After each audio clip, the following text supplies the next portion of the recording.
আজকে আমি চিকেনের রেসিপি যেটা শেয়ার করছি এটা গরমকালের জন্য উপযুক্ত একটা চিকেনের রেসিপিটার নাম দিয়েছি সামার স্পেশাল চিকেন রেসিপি। এই রেসিপির জন্য কি কি লাগবে এবং খুব সহজভাবে তৈরি করছি, যেটা গরমকালে একদম ফাটাফাটি। গরমকালে চিকেনের রেসিপিটার জন্য লাগছে লেবুর রস। চিকেনটাকে ধুয়ে পরিষ্কার করে নিয়ে জল শুকনো করে লেবুর রস দিলাম, একটা গোটা লেবু, আদা রসুন আর কাঁচা লঙ্কার পেস্ট দিয়েছি। এখানে মশলার মধ্যে দিচ্ছি ধনে গুঁড়ো, জিরে গুঁড়ো, হলুদ, কাশ্মীরি লঙ্কা গুঁড়ো। মশলাটা জলে গুলে তারপরে দিলাম। দেব টক দই, 650 গ্রাম চিকেনের জন্য 4 চামচ টক দই দিচ্ছি। টক দইটা ফেটিয়ে দিলাম। 5টা বড় সাইজের পেঁয়াজ কুচিয়ে দিলাম। 4 চামচ সর্ষের তেল দিলাম। 1 চামচ গোলমরিচ দিলাম, গোলমরিচ গুঁড়ো। আর 1 চামচ কসুরি মেথি দিচ্ছি। কসুরি মেথিটা রোস্ট করে তারপরে গুঁড়িয়ে দিচ্ছি, এতে গন্ধটা খুব ভালো আসবে। আর কিন্তু কোনো ঝামেলা নেই, এই সব দিয়ে চিকেনটাকে ভালো করে মাখিয়ে 1 ঘন্টা মতো রেখে দিতে হবে। যদি ম্যারিনেশনের সময় 1 ঘন্টা না পাও, আধ ঘন্টা রেখে দিলেও হবে। এরপর রেসিপিটা 1 ঘন্টার পর শুরু করছি। রেসিপিটা সর্ষে তেলেই তৈরি হবে। কড়াইতে সর্ষে তেল গরম করতে দিয়ে গোটা গরম মশলা, দারচিনি, এলাচ, লবঙ্গ দিলাম। এলাচটা একটু ফাটিয়ে দিলে ভালো হয়, এলাচ ফাটিয়ে দিয়েছি। এছাড়াও দেব 2টো শুকনো লঙ্কা, 2টো তেজপাতা আর 15-20টার মতো কারি পাতা। এইটুকু ফোড়নের জন্য। ফোড়নটাকে কয়েক সেকেন্ড ভেজে নেওয়ার পর ম্যারিনেট করা চিকেনটাকে দিতে হবে, দিয়ে ভালো করে কষিয়ে নিতে হবে। কষানো বলতে ঢাকা দিয়ে রান্না করতে হবে, একটু সময় লাগবে। কম আঁচে রান্নাটা হবে, মিডিয়াম টু লো ফ্লেমে, হাই ফ্লেমে রান্নাটা করা যাবে না। যে বাটিতে চিকেনটা ম্যারিনেট করেছিলাম সেখানে মশলার যে জলটা বাটির তলায় পড়ে আছে সেটা কিন্তু পরে দেব। সেটা আমি দেখিয়ে দিচ্ছি কতটা মশলা রয়েছে, সেটা এখন দেওয়া যাবে না, আমি শুধু চিকেনটাই দিলাম। ম্যারিনেট করার পরে কিছুটা মশলার জল বাটিতে রয়ে গেছে, সেটা চিকেনটা ভালোভাবে কষিয়ে নেওয়ার পর আমি ওই জলটা ব্যবহার করব।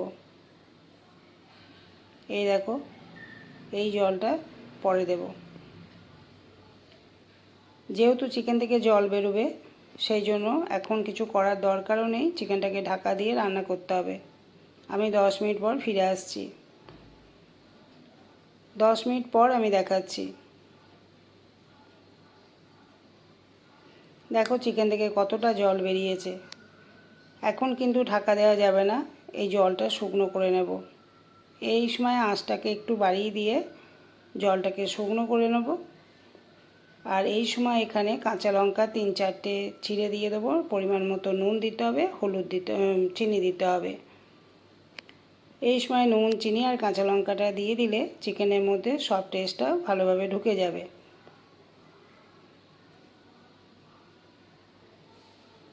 এখনও চিকেন থেকে জলটা শুকোয়নি, সেই জন্য আঁচটাকে বাড়িয়ে চিকেনটাকে ভালো করে নাড়াচাড়া করতে হবে।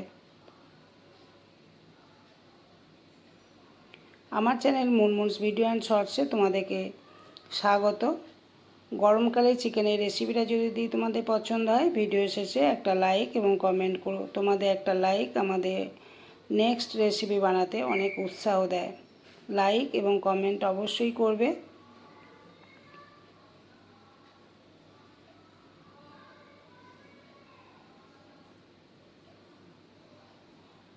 এইভাবে নাড়াচাড়া করতে করতে যখন দেখব চিকেনের জলটা শুকিয়ে গেছে, ওই মশলার যে জলটা বাটিতে রয়ে গেছে সেই জলটা দিয়ে দিতে হবে।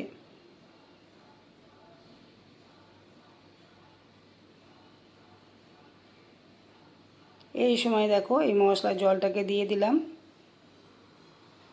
চিকেনের রেসিপিতে জলের পরিমাণ খুবই কম লাগবে। এবার আবারও ঢাকা দিয়ে রান্না করব। খুবই সহজ রেসিপি, শুধু ম্যারিনেট করার সময় যে মশলাগুলো দিলাম সেই মশলাগুলো ব্যবহার করতে হবে। দেখো 10 মিনিট পর আবারও দেখাচ্ছি, তেলটা উপরে উঠে এসছে। তেলটা যখন দেখবে উপরে উঠে এসেছে, একটু নাড়াচাড়া করে নিয়ে ছোটো বাটি এক বাটি বা 1 কাপের কিছুটা কম, মানে হাফ কাপের একটু বেশি জল দিতে হবে। আর জলটাকে গরম করেই তারপরে দিতে হবে, ঠান্ডা জল এখানে দেওয়া যাবে না, তাহলে চিকেনের টেস্টটা কিন্তু নষ্ট হয়ে যাবে।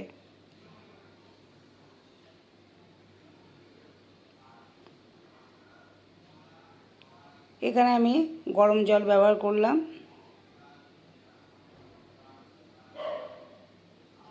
আবারও ঢাকা দিয়ে মিনিট 5-7 মতো রান্না করে নেব, একদমই কম আছে।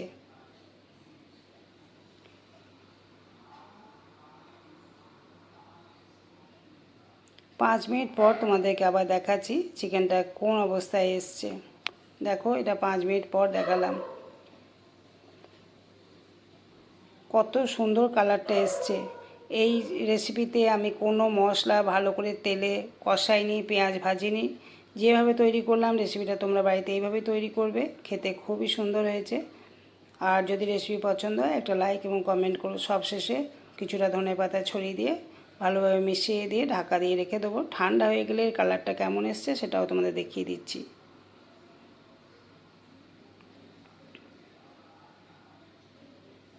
দেখো কত সুন্দর কালারটা এসছে।